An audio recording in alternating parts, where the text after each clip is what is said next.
All right, so we're on 2.3 approximations of trig function values.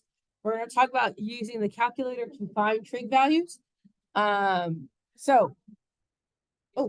Wait. All right, so when we're evaluating trig functions of angles given in degrees, remember the calculator must be in degree mode. So we have to change our calculator mode.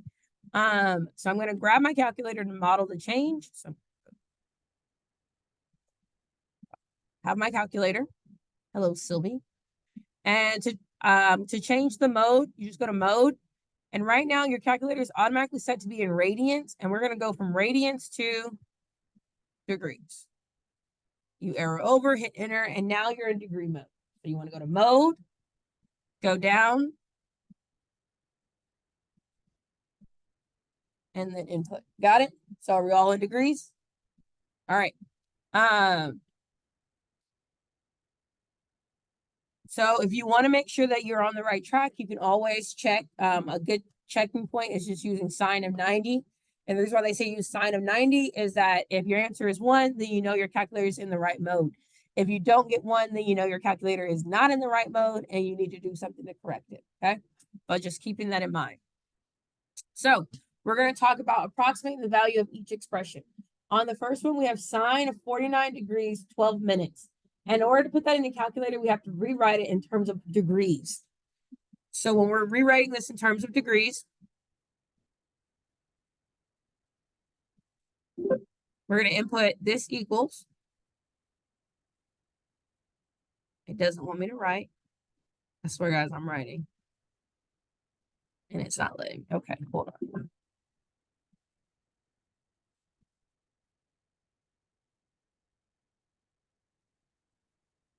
All right, let's try this again. Equals. Why can't I write? Who's out to get me today? Oh, no. Oh. All right, so we have sine, and then when we're inputting this, we're going to put in sine of 49 plus 12 over 60. Okay, because it's minutes, not a full. So now we're going to go to our calculator.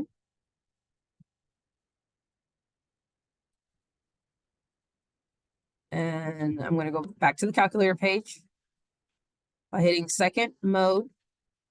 And I'm going to type in sine of 49 plus 12 divided by 60. No, we're going to write to the nearest 3 decimal place. 0.757. Yep. So we get that our approximate value is 0.757. Easy enough? Yes. Okay. Now, secant. Secant isn't sine, cosine, or tangent. Secant relates to who? It's the reciprocal of cosine. So in the calculator, in order to put reciprocals in, you have to write them as a reciprocal function. So I would write it as 1 divided by cosine of 97.977. Okay, so we're going to write it as a reciprocal function. So it was like,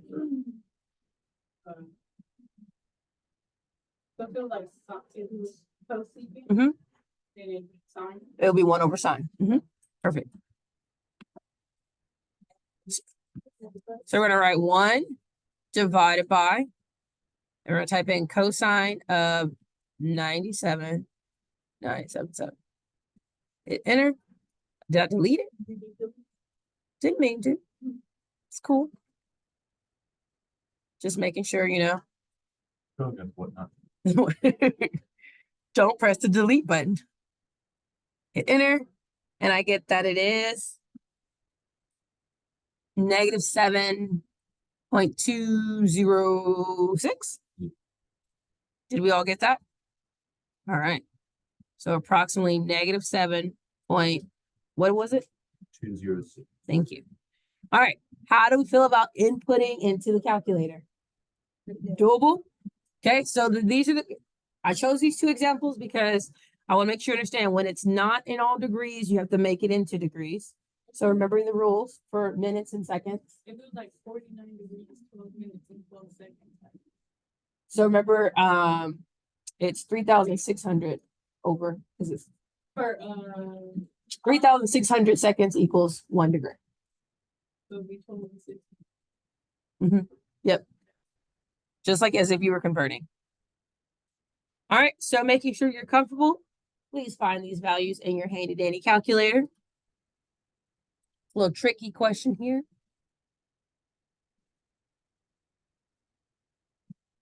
Oh, what would I do with this cotangent?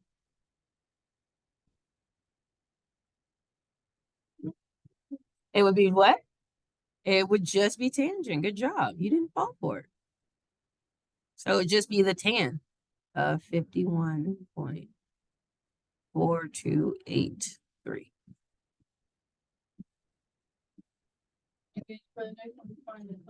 You have to find the cotangent. You're so smart. So for this one, we're going to do what first? You're going to add 360 first. And what do you get?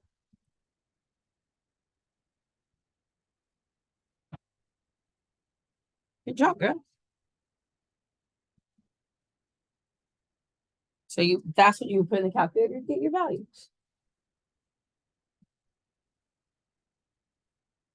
Easy enough?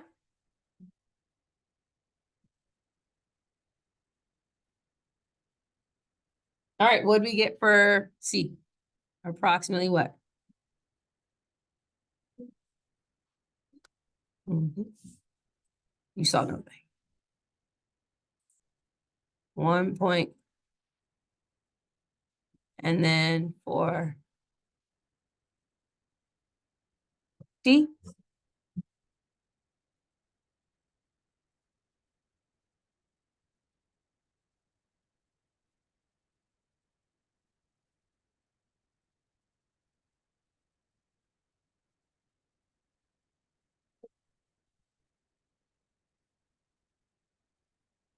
Was that good? All right, we're good. We can move on. All right, so now it says use the calculator to find an angle in the interval 0 to 90 degrees that satisfies each condition. Okay, so sine theta is approximately, the values didn't come up. Oh no, why are my numbers not showing? Does anyone have the notes open? Can you tell me what I said sine theta is approximately? Thank you. The long number. Zero. I know zero. I know, but I don't have to write it down. 0 point what? 967709115. All right. So say that you're given the sine value, like this is what sine is, and it wants you to find the angle. It wants you to find the theta. Okay. In order to find the theta, we're going to be doing the opposite, the inverse of sine.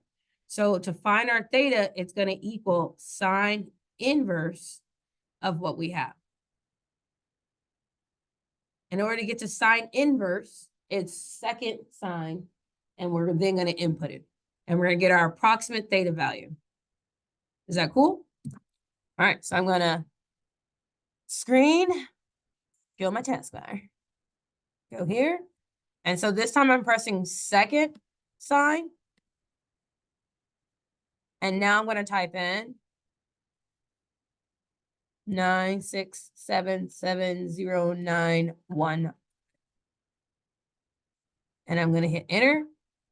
And it's going to tell me it's about 75.4 degrees.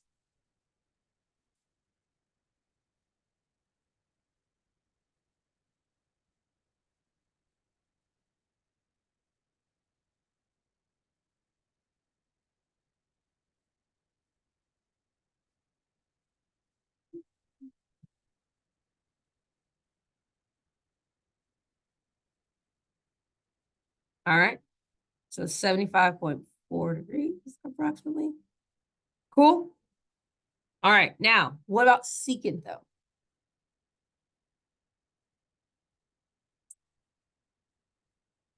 So secant is cosine, right?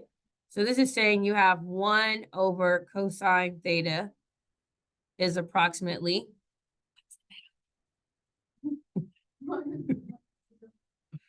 1.054, right? Oh, 5829. Okay. Okay. So this is a little different because now you have a reciprocal of it. How do you think we should approach this one?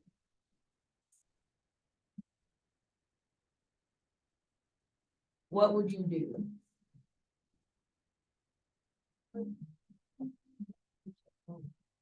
Isn't that the same thing as a fraction? Yeah, but it's not just the fraction of the number, it's the fraction with the number. You're doing the reciprocal of the number now. So to find it, you're now doing, so your theta is going to equal cosine inverse of 1 over 1.0545829. Yeah, I was like, why did I write all those numbers? Who knows? Because the textbook told me to. That's why. Let's be honest. To give you more accurate numbers. The more decimal places you have, the more accurate your number is. So now we're going to press second cosine, and we have 1 divided by 1 and 0, 5, 4, 5, 8, 2, 9. How do I keep doing that?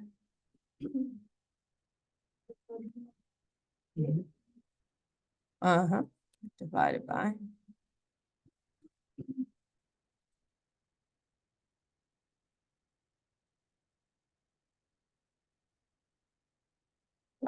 1, 0, 5, 4, 5, 8, 2, 9. I got to remember that the keys on the keyboard do not work the same as the keys on the makeshift calculator. Okay, so I got 18.5 degrees. No?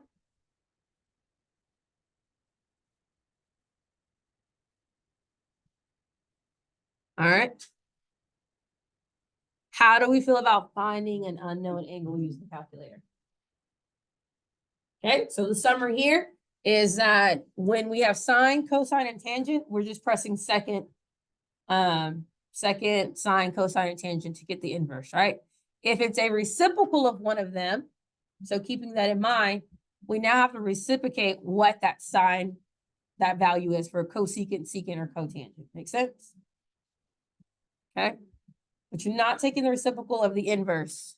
Your inverse is staying the same. You're reciprocating the result, the output. Okay. All right. Cool. All right. So this is just reminding you what I just said. Okay. Reciprocate the value, not the sign, the operation. All right. Word problems. I don't know. Draw the triangles. All right. When an automobile travels uphill or downhill on a highway, it experiences a force due to gravity. This force F in pounds is the grade resistance and is modeled by the equation F equals W sine theta, where theta is the grade and W is the weight of the automobile. If the automobile is moving uphill, then theta is greater than 0 degrees. If downhill, then theta is less than 0 degrees. So it says calculate F to the nearest 10 pounds for a 2,500 pound car traveling uphill grade with theta equals 2.5 degrees. Okay. So first thing it tells us here is our formula, right? So force equals the weight of the car times sine theta.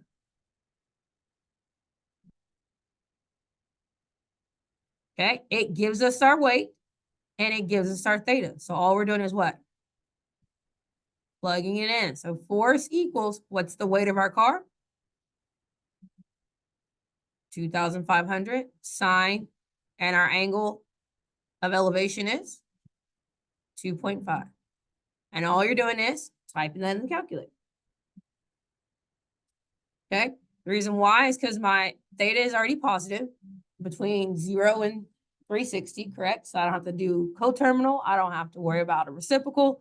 I'm literally just typing in 2,500 times the sine of 2.5 to find my force. So let's go to our handy dandy calculadora.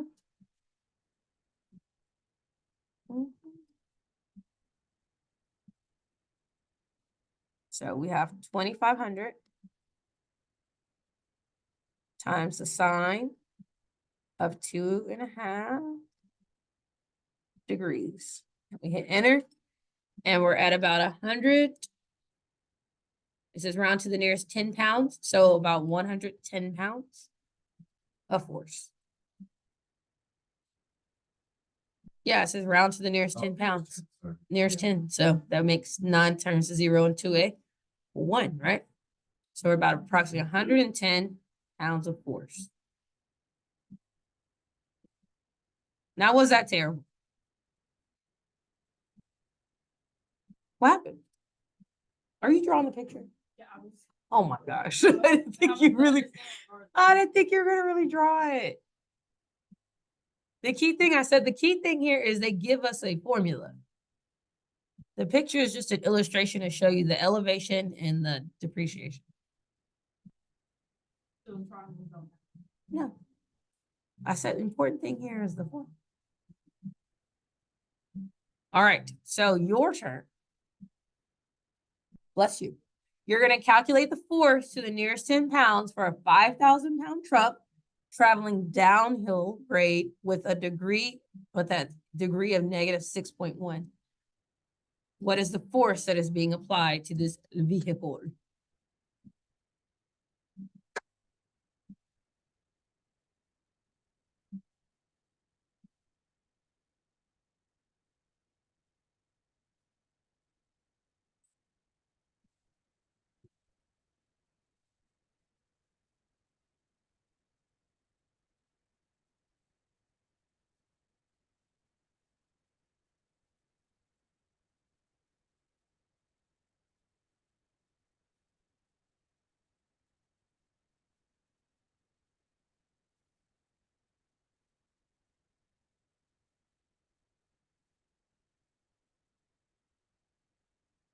-531.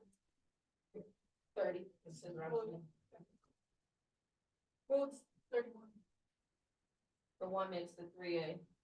So around to the nearest 10 pounds. 530.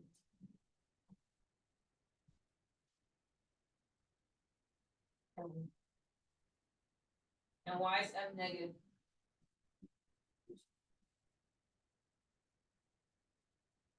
Something like that. What is the truck doing? Going downhill, so its force is. So it's even if you get that right.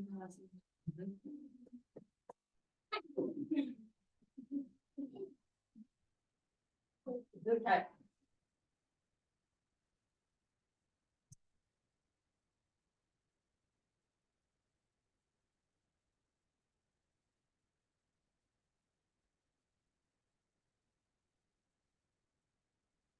Ready? Wait, why you said it's not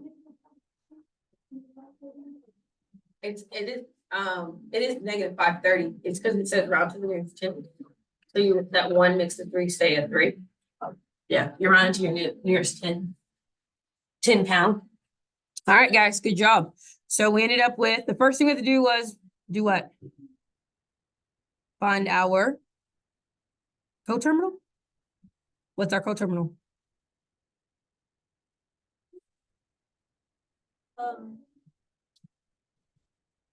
The -6.1. Oh, these are the new calculators. You can put the negative degree in, didn't you? Yeah. Oh, back in my day, we had to find. I was like, wait. Y'all don't have to find coterminal anymore. Lucky son of a guns. Eliminating a step in your life. Hallelujah. Lazy. You'll never appreciate it. Not lazy, it's impatient. It is. I guess. Force equals, so we add 5,000 times the sine of negative 6.1, and you get approximately negative 530. It's the extra step. Well, we used to have to put it into, like, find the coterminal, because your angle had to be between 0 and 360 in order to put in the calculator. So with the Like, we had to do that. We couldn't put negatives into the negative degrees in the calculator. So would it turn out with the same answer? Mhm. Oh, okay. Yeah, you just would have to find the coterminal first. And then go from there. And we said, why is it negative? Because it's going downhill. All right. Yes. All right. So let's calculate the force for if theta equals 0 degrees and if theta equals 90 degrees. Well, let's talk about what that means. If my theta is 0 degrees, where am I at? I'm on the ground, right? I haven't gone anywhere. So in reality, what would be my force there? 0. If I'm at theta equals 0 degrees, then my force is going to be 0 pounds. Does that make sense? Because we're at ground level. I'm not pushing. No gravity's helping me. Nothing's being applied. We're just chilling. Okay. Now, what if theta equals 90 degrees? What does that mean? Where am I at now? But where am I at on the mountain? I'm at the top, right? I'm sitting at the top of the mountain, just wavering, right? I'm at just like, that's it. We're at the top of the mountain. So when we think about sine of 90 degrees, what is the sine of 90 degrees? 1. Oh my gosh. Good job. Good job. The sine of 90 degrees is 1. So therefore, if my sine of 90 is 1, the force is just going to be what? What is it? Whatever the weight is. The force is just the weight of the car.